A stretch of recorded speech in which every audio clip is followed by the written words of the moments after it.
Olá, seja bem-vindo aqui ao nosso canal. A nossa aula é sobre um tema super importante aqui, que é esse que vocês estão vendo. Quais são os erros mais comuns em auditorias internas? Então, vamos conversar aqui durante esse vídeo sobre situações que acontecem de verdade e que podem comprometer aí a qualidade do nosso trabalho como auditores. Então, é muito importante saber aí esses erros para que você não cometa esses erros. Então, antes da gente começar a nossa aula aqui de hoje, a gente já pede para você se inscrever se você é profissional da qualidade, meio ambiente, segurança do trabalho, adora auditorias, adora temas, né, como sistema de gestão integrado, você está no nosso canal, está no canal certo. Deixa já seu like aqui e ative o sininho para você receber aí qualquer conteúdo novo que a gente coloque, ou até se a gente estiver ao vivo, você ter a oportunidade também de conversar e compartilhar também aqui com a gente sua experiência. Combinado? Então vamos direto ao ponto aqui, qual é o objetivo da nossa aula de hoje, tá? É identificar e analisar os erros mais frequentes cometidos por auditores internos durante uma auditoria interna, desde o planejamento dessa auditoria até a elaboração do relatório de auditoria. E mais importante aqui, tá? Vamos ver juntos como evitar esses erros. Afinal, gente, um bom auditor é aquele que aprende com os próprios erros ou com os erros dos outros também, tá? Então, por que a gente vai falar aqui sobre erros? Alguns erros podem até parecer pequenos, mas acabam comprometendo aí a confiança da sua auditoria. Então, a gente vai, a partir de agora aqui, encarar esses erros não como crítica, tá bom, gente? Mas como oportunidade de aprendizado. Mais importante é a gente prevenir retrabalho e desgastes, aumentar aí a credibilidade da sua auditoria, te ajudar no desenvolvimento como auditor e também garantir a eficácia aí do sistema de gestão se a sua auditoria for em relação aí ao critério de sistema de gestão integrado, por exemplo, como a 9.14.45.001. Combinado? Então vamos aí para o primeiro erro que a gente já apresenta aqui, que é um erro clássico, tá, gente? Parece que é meio óbvio aqui, que é bobeira, é a falta do planejamento. E aqui entram esses pontos que a gente trouxe. Auditoria sem escopo claro. É como você tentar fazer uma viagem aí sem saber o destino. Então é importante, gente, lá na etapa do planejamento, a gente definir bem qual é o escopo da auditoria que vai ser realizada ainda. Por isso que a gente está falando aqui da falta de planejamento. Outro erro clássico aí também. Cronograma confuso ou inexistente. É preciso a gente saber, gente, quais são os processos que serão auditados e quando, né? Inclusive o período ali que a gente vai estar em cada processo. Outro erro, não considerar os processos críticos. E muitas das vezes, gente, ainda consegue ser pior, né? Desconhecer os processos que serão auditados. Então, o planejamento foi tão falho ali que não sabe nem quais são os processos que vai auditar. Chega lá só para fazer auditoria. Então, a falta de planejamento, gente, gera aí confusão, atraso na agenda e prejudica a identificação de riscos importantes aí para a organização e para a sua melhoria contínua. É como a gente tivesse indo ali para a auditoria como auditoras só para fazer, só como item obrigatório. Estou indo lá fazer auditoria porque eu preciso fazer, mas não me planejei em nada. Vamos lá para o segundo erro. Bora para o segundo, então, que é auditor despreparado. E aqui, gente, a gente não está falando só sobre a questão técnica, como é um dos itens aí, não conhecer a norma, tá? É o auditor chegar sem conhecer o processo, não estudou nada antes de auditar, nem a norma, nem solicitou documentação prévia, e muito menos avaliou essa documentação previamente, não sabe nem quem vai entrevistar, nem quais são as formas de verificação de cada processo, nem quais são os riscos, nem quais são os objetivos daquele processo. E isso, quando a gente não se prepara para auditar, a gente acaba passando uma imagem de amadorismo, né? E passa aí falta de confiança para quem está sendo auditado. Porque se eu não conheço nada, fico ali embaralhado com a minha lista de verificação, não sei o que estou fazendo, o auditado pode acabar percebendo esse despreparo e não ter aí confiança em você. Então, antes de auditar, vamos nos preparar, né? Ter conhecimento das normas, saber como que a gente precisa se comportar, estudar, solicitar documentação prévia, sim, para que eu consiga estudar e aí conseguir não cometer aqui esse nosso segundo erro, combinado? Então, bora para o terceiro, Fê? Vamos lá. Qual é o terceiro erro, gente? Entrevistas mal conduzidas, ou seja, a gente já está na fase ali da execução também da auditoria. Quais são esses erros aqui? Sempre perguntas fechadas, ou seja, isso soa até como tom de interrogatório, né? Você ali como auditor só está fazendo pergunta, deixando o auditado ali só na defensiva, responder sim ou não, sim ou não.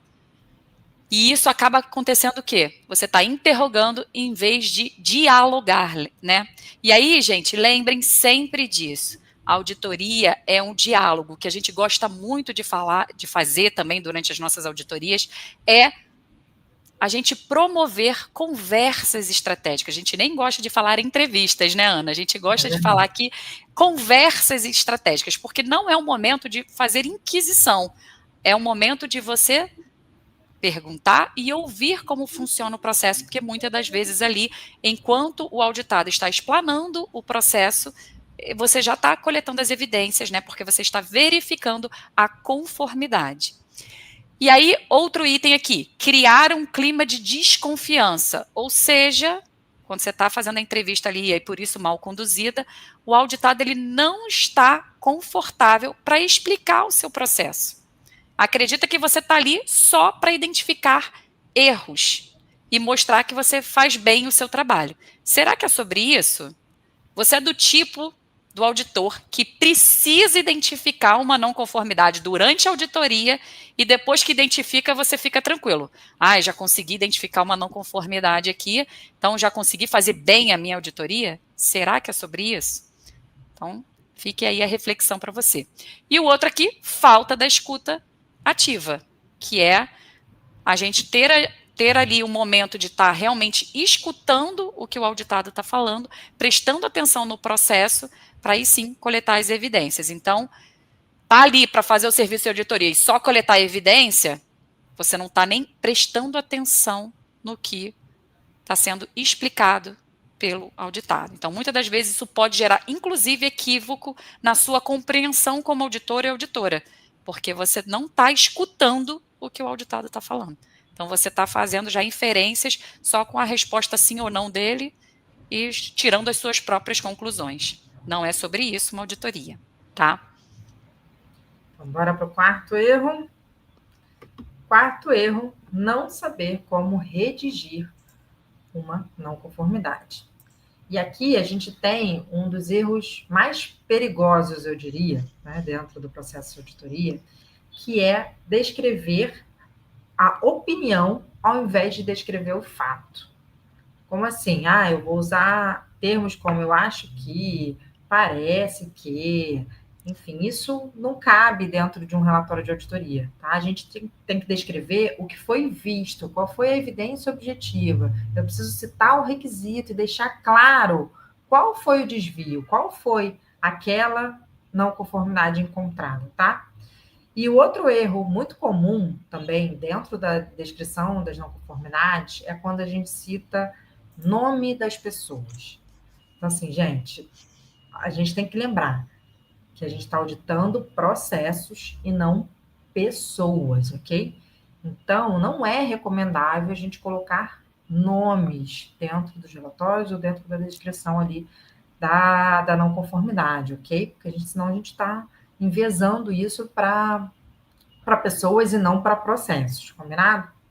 E ainda dentro desse erro, você pode encontrar evidência, a falta de evidências objetivas, né? Então, a gente acaba descrevendo uma não conformidade, esquece de colocar qual foi a evidência objetiva naquele processo. Então, para isso, a gente tem o que a gente chama de tripé da não conformidade, para você não cometer mais esse erro quando você identifica e descreve uma não conformidade. E a gente vai deixar aqui na descrição desse vídeo, tá, para você, o link da aula onde a gente explica o que é o tripé e como é que você pode utilizar ele para redigir melhor aí as suas não conformidades, combinado? Então, já é para você trabalhar aí nesse erro que a gente acabou de comentar. Então, bora para o quinto? E o quinto é o quê? Relatórios vagos ou sem evidências. Então, a gente tem aí a falta de clareza no relatório, sem uma conclusão objetiva e a não entrega no prazo que você acordou, em geral, lá na reunião de encerramento, que você iria entregar o relatório dentro de X dias. Então, gente, o que a gente gosta de deixar o recado aqui? A auditoria pode até ter sido boa, mas se o relatório está confuso, sem dados ou mal formatado, o que acontece? Perde o valor. Então, o relatório é a entrega final, é onde a gestão vai basear aí as decisões. Então, precisa ser claro, objetivo e fiel ao que foi verificado e, claro, sempre respondendo aí o objetivo daquela auditoria que foi realizada. Tá bom? E, gente, não preciso nem comentar aqui também, né? Precisa ser entregue no prazo que você acordou. Senão, quem é que perde a credibilidade? Você, como auditor ou auditora. Combinado? Isso aí. E aí, como a gente prometeu, a gente já foi adiantando aqui durante todos os erros, mas como que a gente evita tudo isso, né? De forma bem geral, tá?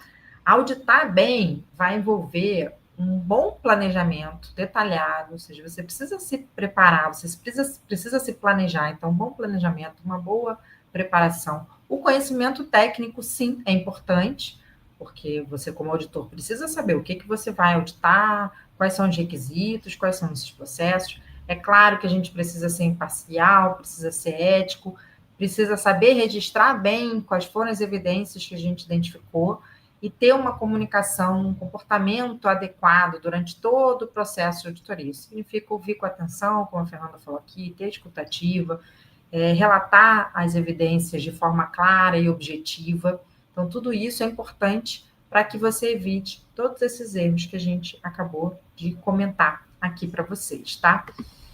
E um recadinho final aqui, né? Que auditar com qualidade é muito mais do que seguir um checklist.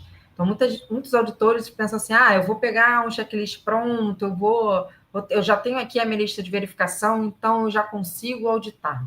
Na verdade, auditar requer preparo, requer escutativa, requer análise crítica e requer um método estruturado para você poder conduzir todo esse processo do início ao fim.